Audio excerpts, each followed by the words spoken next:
Good afternoon, everybody. Thank you for attending the Ankeny Area Chamber of Commerce Legislative Update, hosted by our Government Relations Committee. My name is Tom Friedman. As a member of the committee, I'll be serving as today's moderator. As a courtesy to others, please silence your cell phones right now, if you haven't done so already. The Chamber has hosted legislative events for over 20 years, and we continue to be fortunate that our elected officials are available for this dialogue. We look forward to hearing from Representative Heather Mattson, Senator Mike Buslow, and Representative Molly Buck. Senator Jack Whitford is unable to join us today, and he sends his regrets. The Ankeny Area Chamber and our committee host these events for the purpose of informing and educating Ankeny Chamber members and residents of our community regarding the political issues facing or of interest to our community. It is also the opportunity for you to have one-on-one conversations with your elected officials after the event. The Ankeny Chamber, the largest chamber in Iowa, endeavors to promote the model principles of citizenship, responsibility, fairness, trustworthiness, caring, and respect. In today's meeting, we expect all participants will act in a respectful manner consistent with these principles. As moderator, and on behalf of everyone in attendance, thank you for doing so. The format for this afternoon is to hear an introduction from our mayor and Polk County supervisor, followed by updates from our elected officials. Well, of course, they're all elected, but our state representative elected officials regarding their leadership position. Following these updates, individual questions will be taken from the audience. If you have a question, we have index cards available from Mark and Jen and Melissa back there, and they'll be on the table in the back of the room for you to write your question. I'll share as many questions with our panel as time permits before we conclude at 1 p.m. So let's start out with remarks from our mayor first, and then we'll get into our representative. Thank you, everybody, and thanks for the opportunity to give an update on what's happening in the city of Ankeny. I'll keep it real brief, 2 to 3 minutes. You know, the city of Ankeny continues to experience tremendous growth, and with growth comes challenges, much like with death comes challenges of cities. So you're either growing or dying, you have the same challenges. There's not enough money. What we're experiencing this year with our projects are, as what everyone in the entire state is experiencing, or nation, is price increases. Significant price increases. We recently had a water main project that we've had to let that was $1 million over, and we really can't delay that type of investment in our growth. Things are going to slow down a little bit, we anticipate, but once all this little bump in the road and the economy comes back, Ankeny's still going to be a strong place that people want to move to because of the investments we made, our community, our school system, and every reason why people move to Ankeny. So we are continuing to expand and grow our infrastructure. There are certain issues in the community right now that we're working on. We've got requests or topics of discussion, I should say. We've got requests for golf carts to drive down the street. We've got requests for UTVs to drive down the street. We've got a request for chickens. So those are all the kind of things we're working through. We did have a discussion about scooters. We're kind of putting that away. It's, the business model on the bird scooters and other in line to change a little bit. But as we continue to grow, we require more land.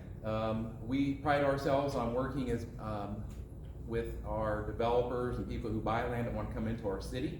Most of you are probably aware that we've been in the public a little bit lately, or on the news. And that's what happens when you have somebody who doesn't have a fondness for our city and wants to at all costs to block us from growth.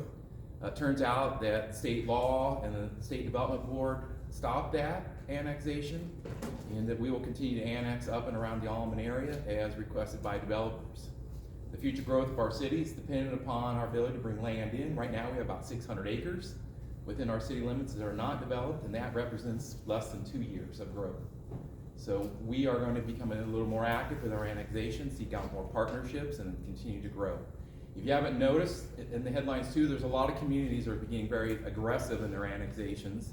and they would like to come in and, some of our neighbor cities to the south and the areas want to come in and really development will happen based on where the developer wants that to go or what city wants to go into. So we want to continue to be good neighbors, but good neighbors provide police and fire service to the residents, which we do, to a lot of the unincorporated areas and areas to the north of us. So I want to conclude my comments today on, we have a lot to be proud of in Ankeny, $500 million of growth last year. We anticipate it'll be down a little bit, but focus on what is positive in our community. If you read anything on Facebook, you notice everything is just terrible. We have a lot of first world problems in our town, according to social media. The potholes, the red lights, the booms. Let's focus on the positive. We have so much going for us. Our community is growing. It's people are moving here still at 7.2 or so people per day. So that tells you we're doing something right. So as you're out and about in our community, focus on the positive. Focus on the good. That's what we're doing. People move here. People want to be in Ankeny. And what we're doing to ourselves on social media nowadays is just sickening. Every day you open it up, we'll post something positive, and the first comment is, yeah, but this. So my challenge to you, as residents of Ankeny, is go out there, see the good, spread the good, and focus on the good of what we're doing. You live in a great city. You have a great organization in your city. We are one of the cheaper cities, contrary to what everyone says. And I'll be the first to admit, taxes are high. Taxes are always too high. But some of the challenges for our budget is, we've got to grow. But we're looking each dollar we spend. And that is why we are the cheapest city in Polk County that's full service. And what I mean by that is Sheldon, Allman, and Mitchellville have a lower levy than us. But they don't provide full-time services. So the positive of our community is we are doing everything that's right. Let's focus on how good we have it. You flush your toilet, it goes away. You drink water, it doesn't have lead in it. We have tremendous growth. And I want the takeaway today is please help spread that message. We are much better than what social media reflects. So thank you. I'll be around for questions afterwards or should there be a question, but I will say I do like this new format. So thank you.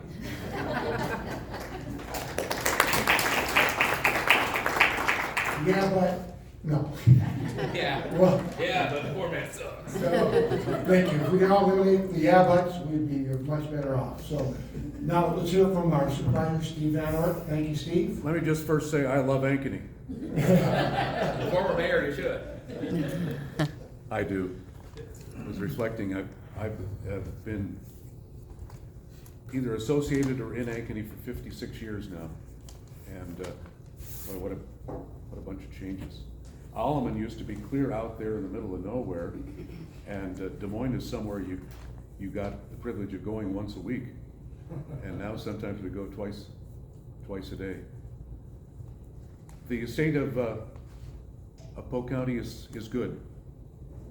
We're working on our budget. Let me first say thank you to the chamber. Thanks, Melissa, to the chamber, and Mr. Mayor, thank you for being here.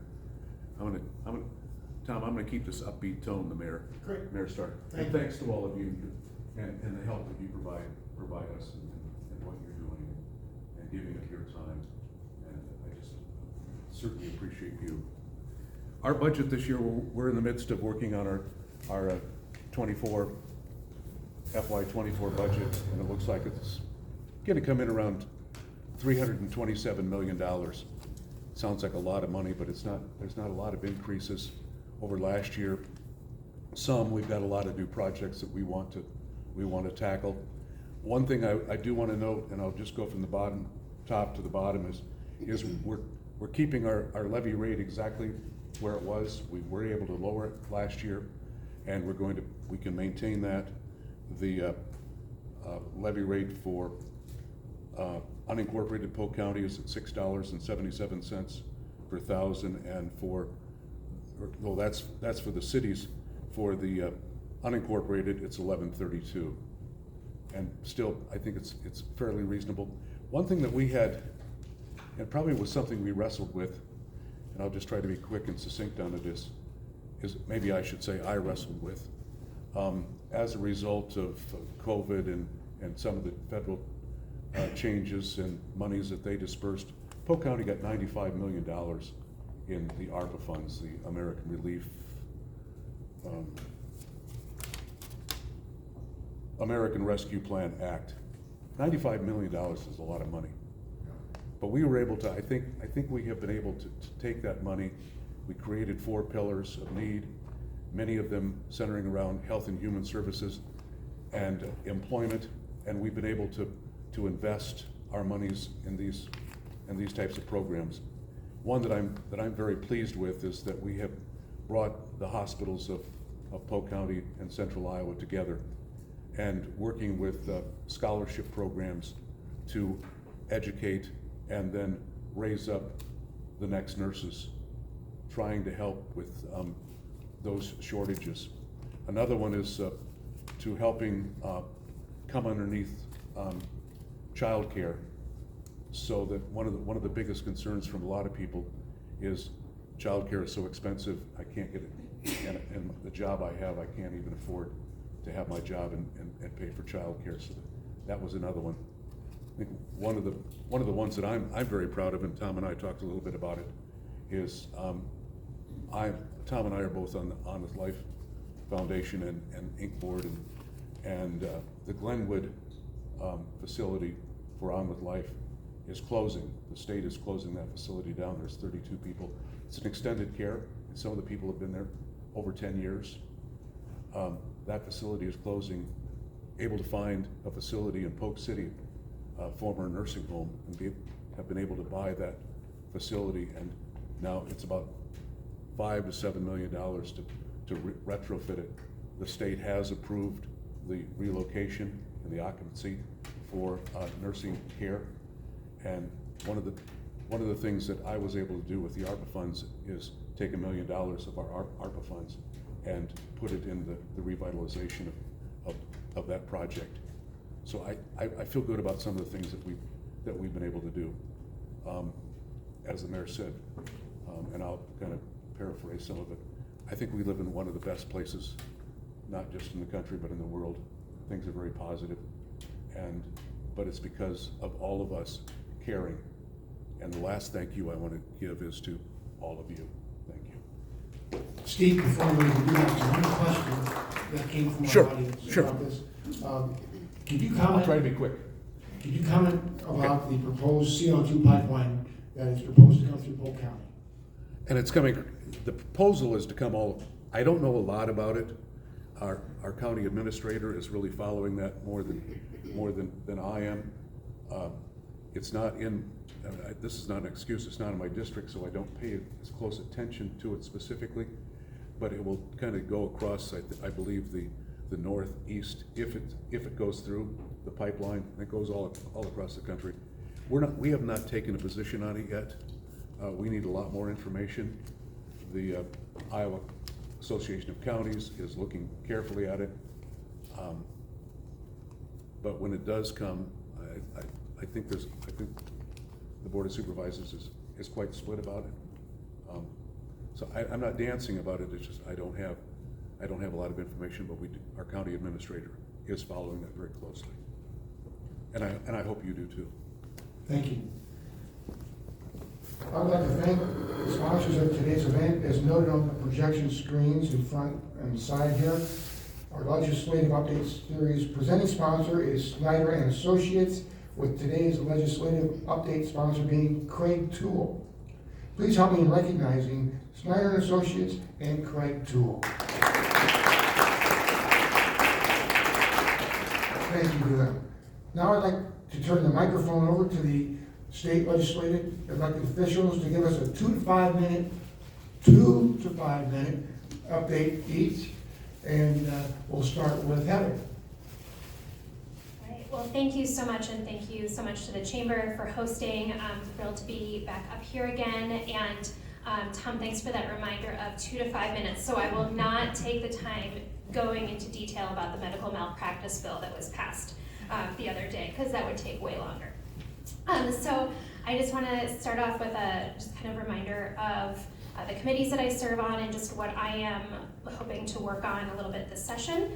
So first, I serve on the Education Committee, Health and Human Services, State Government, Appropriations, Administration and Rules, and I'm also the ranking member of the Economic Development Budget Subcommittee, which is my personal favorite budget subcommittee, so very excited about that. And I also serve as one of 4 assistant Democratic leaders. The big things that have made their way through the House chamber so far are, of course, school funding and the voucher or educational savings account bill, however you refer to it, as well as medical malpractice. The things that I am focusing on this session, and I have bills in drafting and waiting for them to come back to me, legislation related to Medicaid and improving access for regardless of which MCO you may belong to. Expanding postpartum coverage for new moms who are on Medicaid to go from what is currently in law 60 days, hopefully up to a year, and paid leave for state employees after birth. That is something that I'm trying to work on. And then on the education side of things, working on legislation around the school funding formula and having a study committee on the impact of poverty and working to change, hopefully, the school funding formula to address that. I mentioned that I'm on the state government committee, and I'm sure a lot of folks have heard about the governor's proposed state reorganization bill. It is very large. It has been assigned a 7-member subcommittee. I am not on the subcommittee, but every single, at least Democrat on the committee, has been assigned a section of the bill to read. And I brought this because I want you to really understand how big this is. This is my section. My section, right? So the bill is, I believe, well over 1,500 pages, and it is proposing to reorganize state government down from, I believe it's 37 agencies and departments down to about 16. So there's a lot happening in this bill. The subcommittees themselves are going to be, they're not doing subcommittee like on the entire bill. They're going to have several different ones over the course of the next couple of weeks.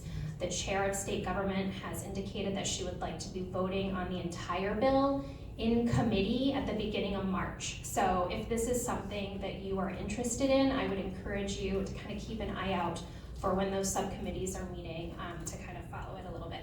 And then the only other thing is I would just like to say I'm thankful to everyone who has been emailing me. My inbox is overflowing, and I'm doing my absolute best to get through it. So if you have emailed me and you haven't heard back, please know that that response is coming. And I would also encourage everybody to please sign up for my legislative newsletter that comes out every week during session and then every other week outside of session. So that's my quick update. Thank you, Representative Mattson. Mike, Senator Russolo. Thanks, Tom, and Melissa, thank you for hosting this, organizing this. Honored to sit in Mayor Holmes' chair for an hour and a half. He told me to say that. It's a big honor. Mayor, happy to deliver for you. Promises made, promises kept. Snyder Associates and Creek Tool, thank you for making this happen. I know there's always a cost to these things, and to be a community partner is a great thing for your companies and for us. So I'm in the Senate now, and with less members comes more committees, I've found out. So I'm on 8 committees. Let's see if I get them right. The Vice Chair of Commerce, Ways and Means, State Government, Judiciary, Transportation, Technology, the Administrative Rules Review Committee, and then the Vice Chair of the Transportation, Infrastructure, and Capitals Budget Subcommittee.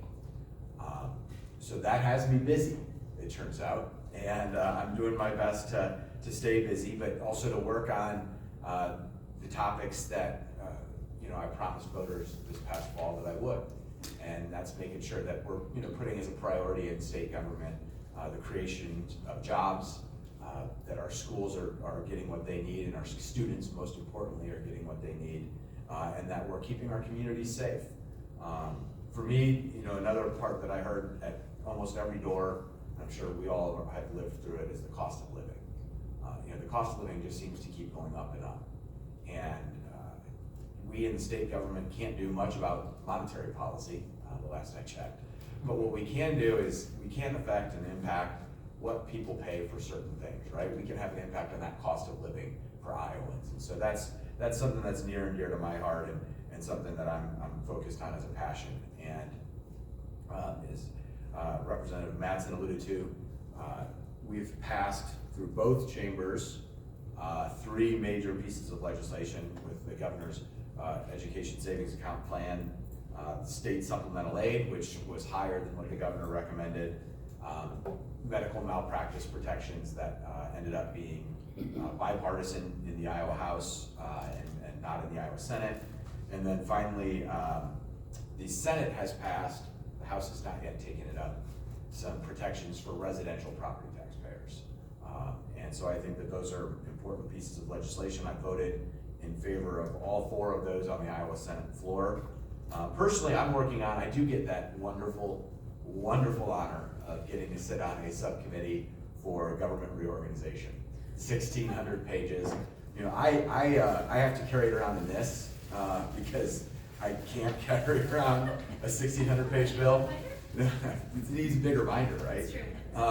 You know, it is 1,600 pages. We had a 2-hour subcommittee on it last week. We have 2 more 2-hour subcommittees planned. You know, I think there's something like 16 or 19 divisions to the bill, something like that. And, you know, so beginning to delve into that. In fact, was at Bridges of Iowa today, meeting with them and the impact of community-based corrections and how that looks in the reorganization and what that would mean, you know, locally and boots on the ground. We'll continue to be a part of the property tax conversation and have talked with Mayor Holm and the city manager about, you know, what are the impacts of property tax updates that are going to come. You know, Iowa, when you get down to it, we have high property taxes, but we also have a system where those property taxes fund public safety and important features and help places like Ankeny grow. And so, you know, just like in any good public policy, it's finding a balance. And finally, workforce. There was a forum last week, I mentioned this, but we need to do more to make sure that we are connecting workforce to jobs, because that rising tide truly raises all ships. And we need to make sure that Iowans have the skills they need for the jobs of today, but also the future. So those are some passions of mine. I look forward to the discussion today, and thank you for the opportunity. Thank you, Senator. Representative Molly Buck. Thank you. I would like to echo the sentiments to the chamber and just thank you. Thank you to the people who are putting this on, to Senator and Craig. And I just really appreciate the opportunity to be up here as a freshman and my first time in the Iowa House.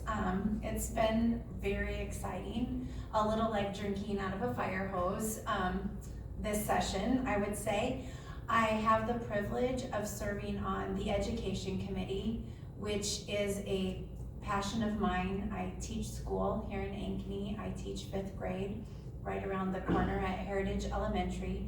So spent a lot of time sitting in education committees and subcommittees, as you've heard both Representative Mattson and Senator Buslow say. We have passed school funding and ed savings accounts, so those are through. And I also have the opportunity to serve on labor and workforce, which I've been talking a lot about trains and boilers and labor and workforce, so that's been a learning experience for me.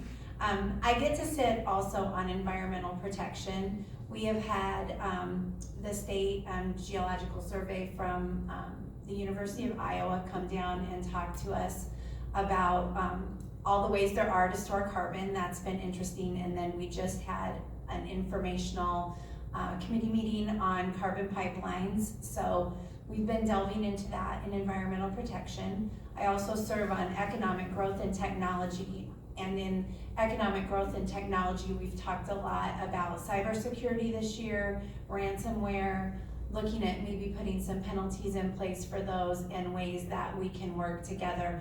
I think that the attacks, especially I don't know if it's the most recent one, they occur all the time, but the one on Des Moines Public School that crippled their use of technology for a couple of weeks, really brought that to the forefront of how we are protecting ourselves and what can be done to bring resources together for people who are victims of cybersecurity ransomware attacks.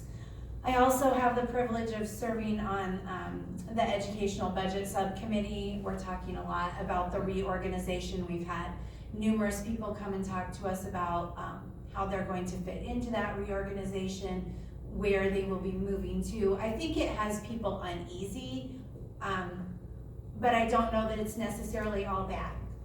We have a lot of different entities that make finding services and getting everything that you need in state government can be a little bit difficult and a little bit tricky.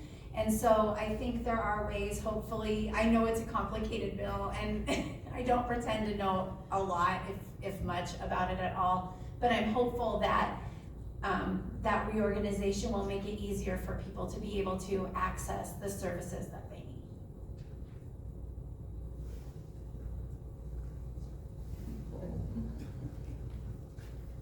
Sorry, thank you, Representative Buck. We'll start out with our questions from the audience, and Molly will start with you, and then we'll go Steve, and we'll send it back the other way. What does the future of Iowa's income tax look like? That's it? We like open-ended questions. Great. I wish I could tell you a lot about Iowa's income tax. I know that, right, with what went through last year with the flat tax, I think that is positive in a lot of ways, but I also think that there's a lot of uncertainty in a lot of ways for how we are going to be able to sustain some of the programs we put in place. I look at the educational savings accounts that we just put in place, and I just would express a little bit of reservation with the flat tax if we're going to be able to generate enough revenue, but I think we just have to really keep our finger on the pulse of that and make sure that we put provisions in place for monitoring that. Are we bringing in enough revenue that we are able to sustain the wonderful services that we're able to provide with what we have right now? I also know that there are a lot of people, I heard from a lot of people on doors that not taxing retirement income is a very, very popular thing, and hopefully that will keep people in the state after retirement. I know that for myself and for a lot of public employees on IPERS, being able to keep that IPERS money in the state is a really positive thing, so. Mike? So my hope would be that Iowa continues to be more competitive and let Iowans keep more of their hard-earned money and put it to work, and that we could lower the personal income tax or eliminate the personal income tax in our state over time. The steps we took last year they're the product of years of refining what the income tax system looked like, and frankly what our budgeting process looked like. And the state today uses a 5-year budget projection in terms of what we plan for what we spend and what we take in for revenue. You know, we're thinking long-term and making sure that those books balance so that we can provide, sustainability in what Iowans expect of us, and what Iowans expect from their government. And I think that's important. But we also know that it's taxpayers that make it possible. And it's people in Iowa that make it possible. And letting them keep more of their hard-earned money, especially in a time with a rising cost of living, is more important than ever. And we've seen that we can do it. We're seeing even, in fact, the impact that it's having by eliminating that income tax on retirement income. And my hope would be that on that personal income tax, we can continue to chip away at that until it's eliminated fully. Thank you. Heather? Thank you. Important question. So I will echo the sentiment of, that one of the things that was good was getting rid of the retirement income tax. I'm really glad that was one piece that went through, and that hopefully, as has been said, will keep people here in the state of Iowa, especially those who are on fixed incomes. So it will not be a surprise to anybody that I did not support the flat tax. I continue to not believe that's a good idea. I support a progressive income tax, and I will I'm not gonna say otherwise, because I do want people to know where I come from on this.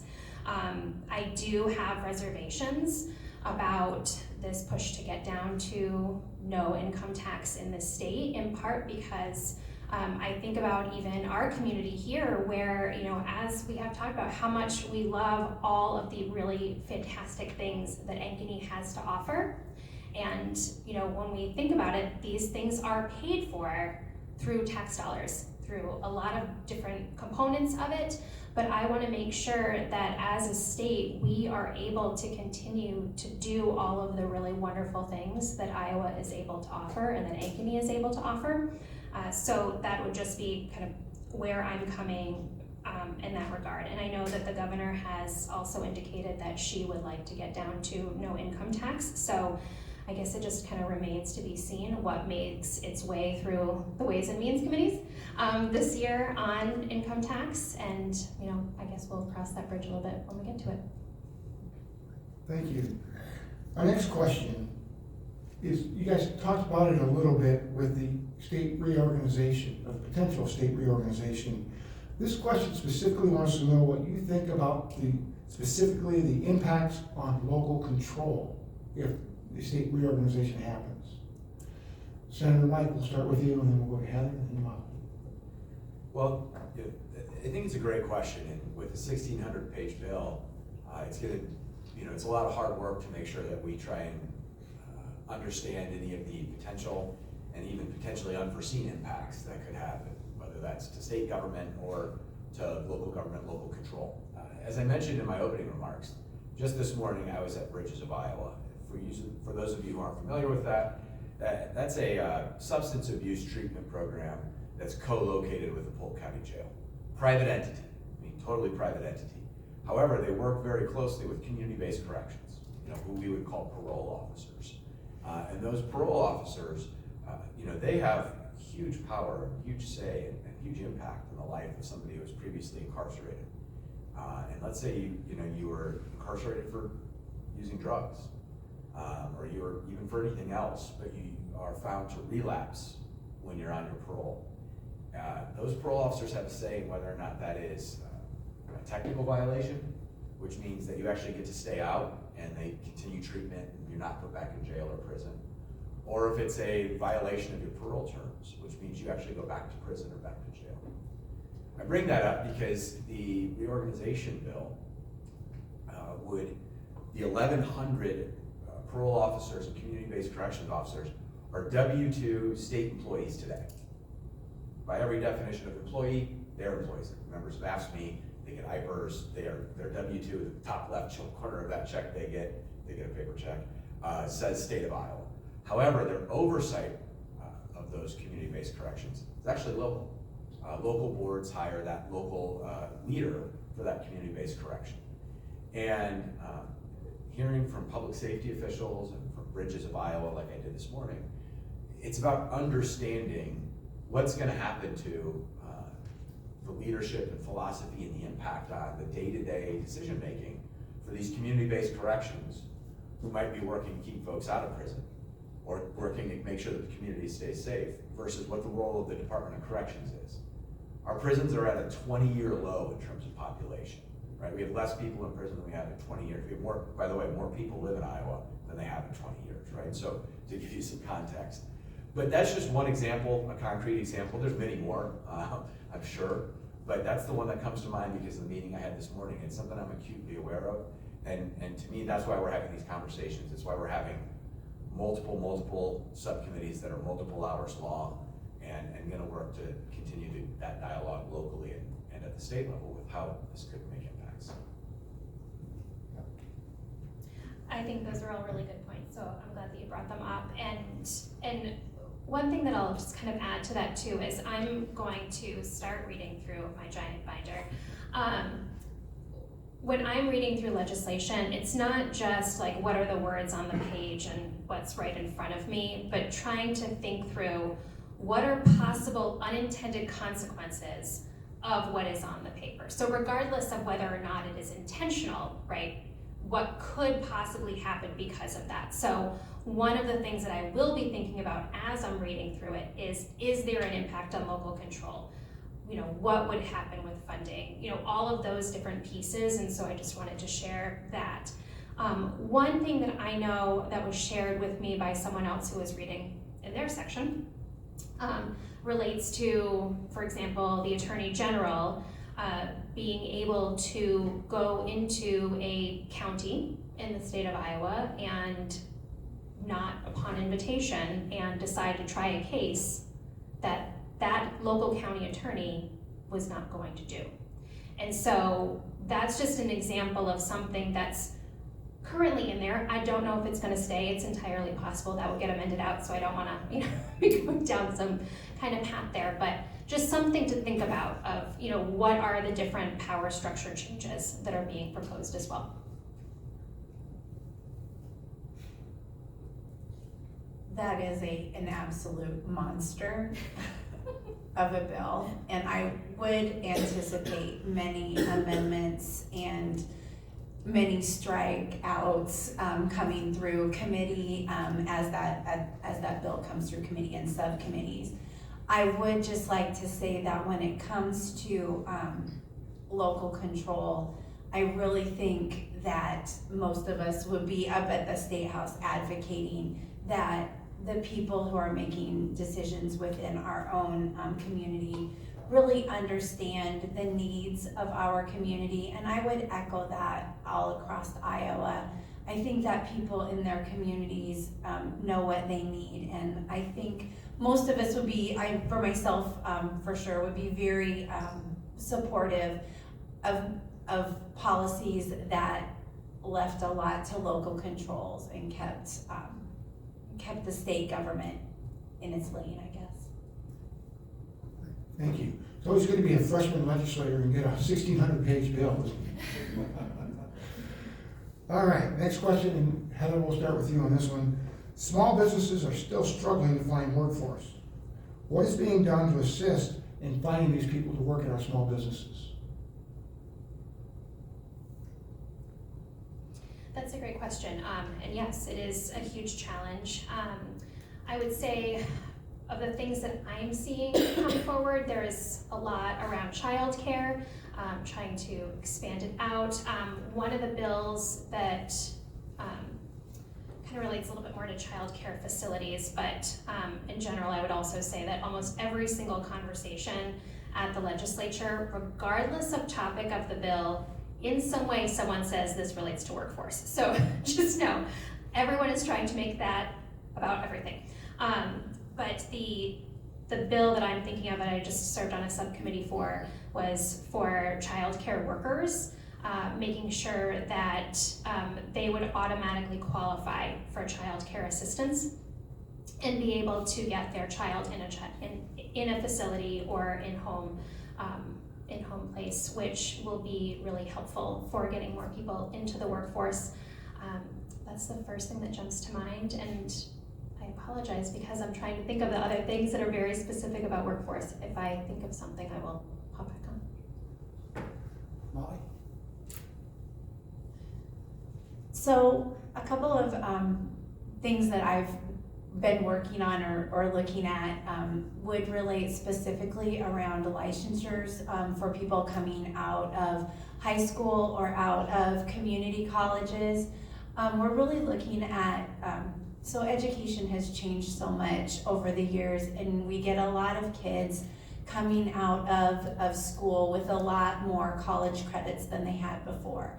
And a lot of our licensures in Iowa are designed so that you have to be 21 before you can get that job. So one of the things I've been involved with is looking at licensures and ages that are set on licensure, and asking, is there really any difference between someone who's 20 and 4 months old and 21, and can we reduce some of those licensure barriers?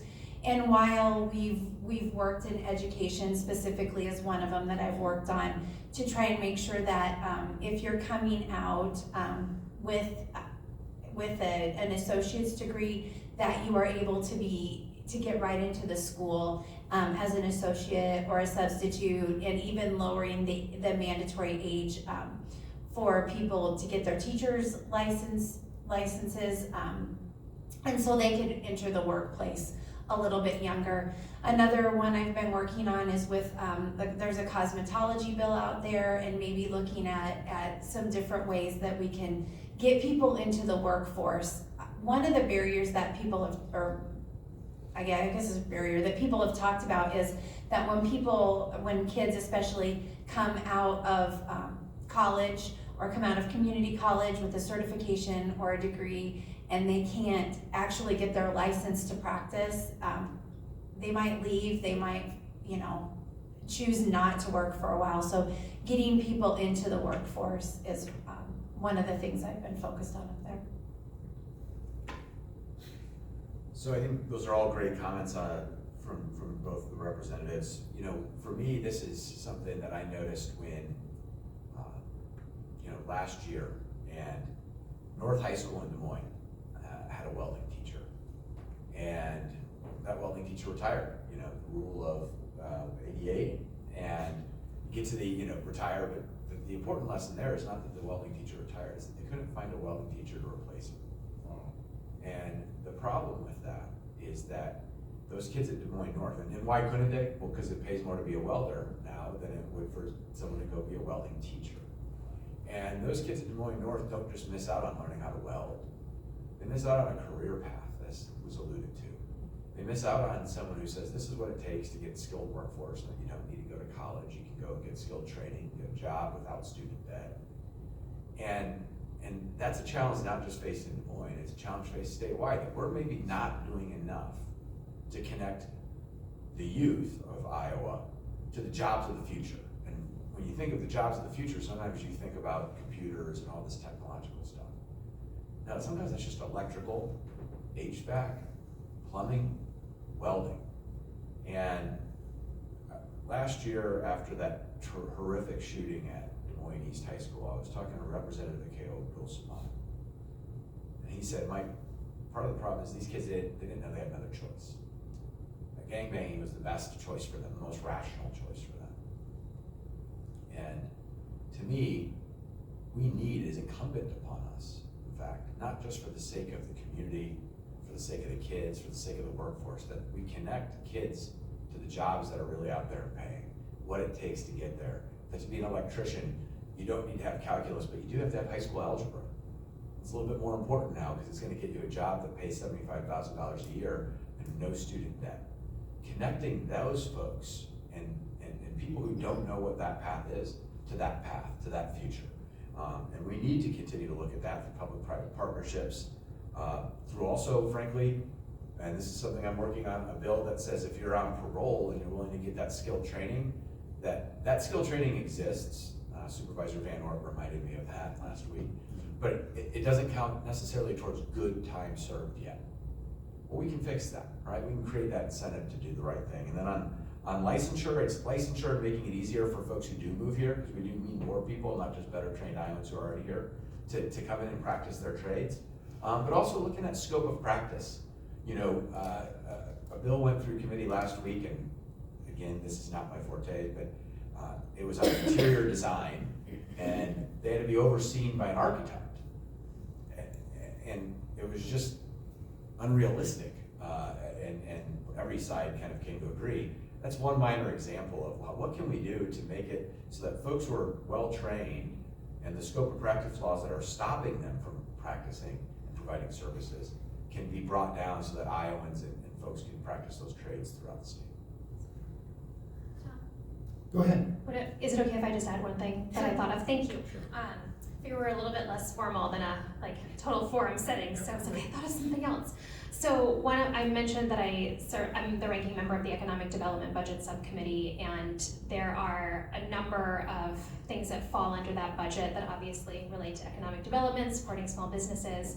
And on Monday, this Monday coming up in our meeting, we will have a presentation from Debbie Durham, who of course is the director of the Iowa Economic Development Authority, as well as the Iowa Finance Authority. And so I'm looking forward to hearing more from her on, just what is the state specifically working on from her perspective on doing more to support small and medium-sized businesses and helping them thrive. So that'll be one thing. And then the other thing, within that budget, there are portions of each of the 3 Regents universities that we fund that have more of an economic development focus to them. One thing that the University of Northern Iowa does that I absolutely love is they have a program called the Family Business Center. And they specifically focus on how to help family businesses, which of course are typically small businesses, right? Just succeed as they are, but also, doing mentoring and partnering to help them grow and, figure out what are the things that they need to be most successful. One really big component of that too that I think is so incredibly important is that they help with succession planning, because there are a lot of family-owned businesses where the parents start something and then are really surprised when their kids do not want to continue that business, right? So kind of helping them think through before you ever get to that point, what is this going to look like for your business? And so I just wanted to make sure I shared that. And if you know a family business, if you are one, please check them out through the University of Northern Iowa, and please spread the word because it's a really great program. Thank you. Next question is similar in nature, and I think it has some economic impact. How can communities like Ankeny create childcare opportunities? Molly, we'll start with you.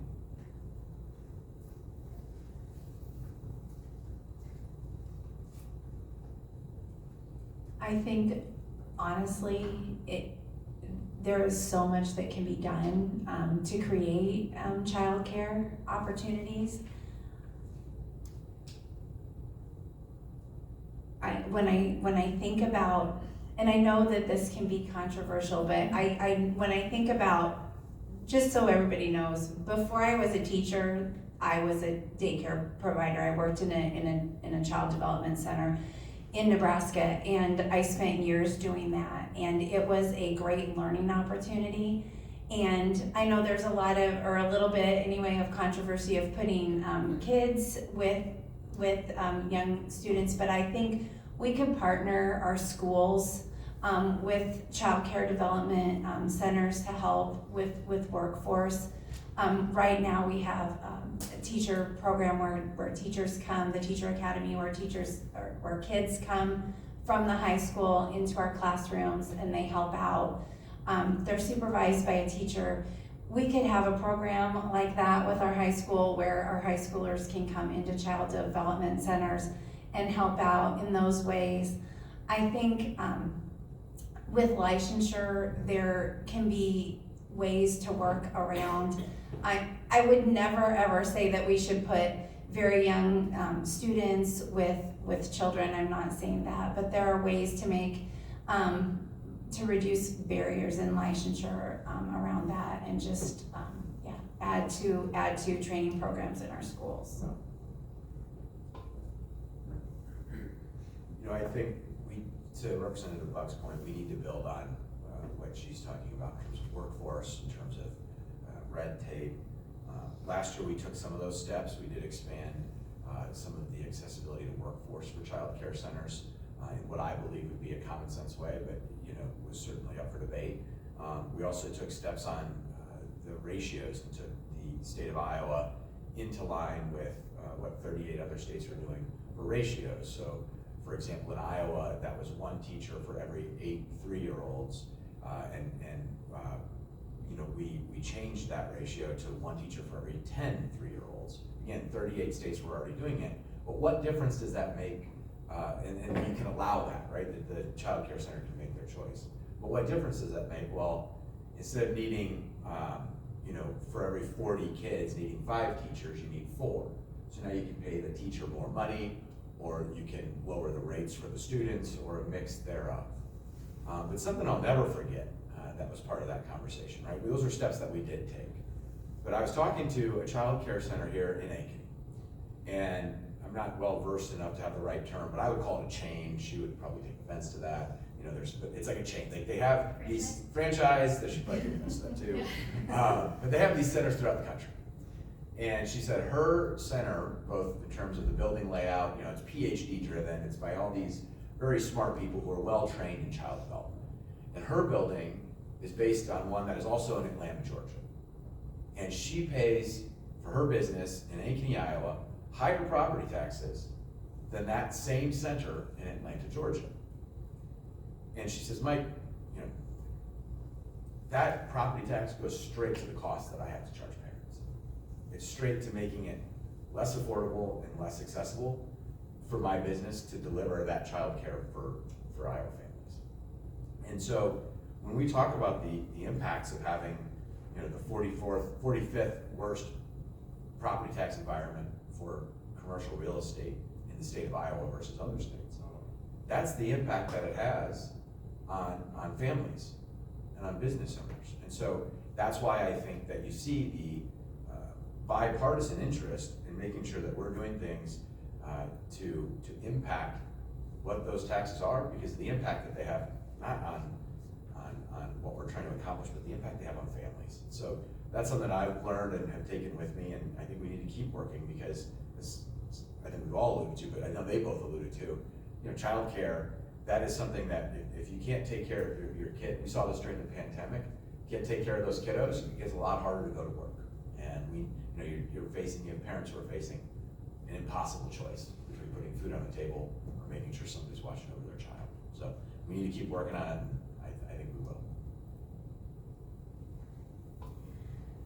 This is absolutely a topic that is under constant conversation in the legislature, and there are a few things that I want to mention about this and creating opportunities. First, always around public-private partnerships, and I'm sure this is something that Director Durham will be talking about in her IEDA presentation, because that is something that they have been focused on already. You know, and I'll give actually from a long time ago example of something that Casey's has been doing for like 30 years now already, of having a child care facility at their office, so that if you work at Casey's in corporate, then you have a place to bring your kids. So taking that kind of model and expanding that out more around the state, and having the state play a role where appropriate in helping to incentivize that, you know, and get those things off the ground. And just to kind of make sure that people understand too, like how that conversation is going. It isn't just going to like company X and saying, we want you to also be a daycare provider. Like, we don't want that, but what we want to do is help them partner with people who actually are daycare providers and qualified in that, to have a shared space where it will work together. And that's gonna look different in different communities, but having that be something that state government can kind of help navigate and incentivize as appropriate is incredibly important. Another piece is just a reminder that we can build all the facilities that we want, but if we do not have people to actually be childcare providers, then it will not make a difference in the world. And so we need a real, just fundamental paradigm shift, not just in the state, but really in the country, on how much childcare providers are paid. And it is hard work, it is incredibly important work, and the people who do it, I'm sure, would say they don't do it for the money, just like teachers will say they don't do it for the money, but that doesn't mean they don't deserve a good paycheck, right? So getting to a place where more people can actually afford to be childcare providers is something that I think we have to focus on if we're going to actually create these opportunities. And then finally, there is a lot of conversation that I think is incredibly important around expanding preschool. So right now in the state of Iowa, we do have technical, like universal preschool for 4-year-olds, but it isn't truly universal because of course it's not all day preschool. And I know when my kids were in preschool, I had the relative luxury of being at home with them, so I could just drop them off for 2.5 hours a day, but that's not really an option for a lot of people. Just to, leave work, drop their kids off, leave work again, come back and pick them up. So there have been proposals around expanding what full 4-year-old preschool would look like, to have those wraparound services in schools, and that would also really help around childcare. That, of course, costs money. And right now, the way we fund preschool in the state, if you think of like a per pupil kind of funding dollar amount, preschool is at 0.5 of that. So for, what it would be like for K through 12, preschool is 0.5. So in order for school districts to really be able to afford to expand preschool, we would need to probably change something in the funding formula to help with that. Thank you. We're running really close on time.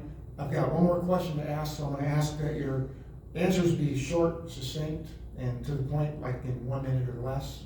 Probably not fair to you guys, but we're gonna try it anyway, because we want to be respectful of your time and our audience's time to get out of here at 1 o'clock. There was a question to Supervisor Van Orden about the CO2 pipeline. We would like to know what the state's feeling is on that as we go. And you have, again, 1 minute apiece. Not fair, I understand. Not at all. So, Mike, since you're the one saying it's not fair the most, we'll start with you. I think that in Iowa, we don't have mountains or beaches, we have land. And the right of landowners, has to be respected, it has to be observed, and to take away those rights is something that is, unimaginable, truly. And so that's where I start. I start that we need to protect landowners' rights. I also understand that, we have utilities throughout the state who also are delivering power, delivering, private utilities, private companies, delivering power, delivering water, and delivering internet and every other sort of thing we can think of, quite frankly, that are utilities. And that's a balancing act. Again, public policy is this balancing process. And so we have laws in place that have been updated over and over and extensively protect more than anywhere in the nation are landowners. I think we need to maintain those laws and look at what it would take to add to those laws and make sure that landowners and landowner rights are protected. At the same time, corn and markets for corn, which increasingly is ethanol, which is a renewable fuel, is critically important to our economy as a state. And folks who are investing in ethanol and making it so that it is a environmentally friendly fuel that is critical to the Iowa economy is something that I also think is worthy of understanding and making sure it has a place. And so for me, folks who are investing in that critical part of our Iowa economy, we need to be very careful on changing the rules in the middle of the game on those companies. At the same time, we need to make sure that we're doing everything we can to protect landowner rights. Heather. Well, I would say there is not a single view in the state legislature on this issue. I want to echo some of what Mike said too. Private property rights are incredibly important, and if we say that we believe in private property rights, then we have to actually believe and honor that. Eminent domain is an incredibly important tool, and I'm glad that we have that option in general as a tool.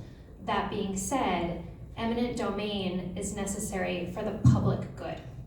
And I have yet to see evidence that this pipeline falls under that category of the public good versus private gain. And so I would personally need to see a whole lot more evidence of that before I would feel comfortable supporting it. And I think it's also important that we talk about the purpose of the pipeline is obviously around carbon capture, which is incredibly important and something that should be worked on. But I think it's also important that we talk about what are all of the other natural ways that we do carbon capture in this state right now, and really just the world, right? If we're honest about it. I mean, if you use no-till practices, that captures carbon. If you plant cover crops, that captures carbon. So just something to consider in the overall issue. Thank you. Molly, we'll let you wrap up. I would say that I have sat in numerous meetings about carbon capture and about the geology that lies under Iowa. And I've listened to numerous people talk about this, and I would also echo that there is not, I don't know that anybody's on the same page when we say how the state feels about this. If you're talking about the legislators, we're kind of all over the place. So right now, I would say that it's still a huge learning process, and there's so much to learn. But Iowa has a great natural resource in its soil. That soil belongs to farmers, and we have to respect farmers' land rights. And I would say the prevailing thing that I have heard in the committees that I'm in, and the committee that I'm in, is that eminent domain needs to be carefully considered, and that the rights of landowners need to be protected. Thank you. May I add something? I think Really quick. it is it's worth noting that, you know, inserting politics into a process where a regulatory board has a say is something that should also be taken with extreme caution. There are folks who are experts, subject matter experts in an area, who've been given the policies voted on by a legislature. And that Iowa Utilities Board does have a responsibility, and anytime politics starts to weigh into that, I would just be very, very cautious about it. Thank you. I want to say thank you to our elected officials for your time that you have generously given to us today, and for all of you who have participated. Thank you to our presenting sponsors, Snyder and Associate, and today's event sponsor, Craig Toole. Finally, thank you all for coming. Please mark on your calendars our next legislative update will be 1 month from today on Friday, March 10th from noon to 1 p.m. And this concludes our event. Thank you so much for coming. We hope to see you again next month.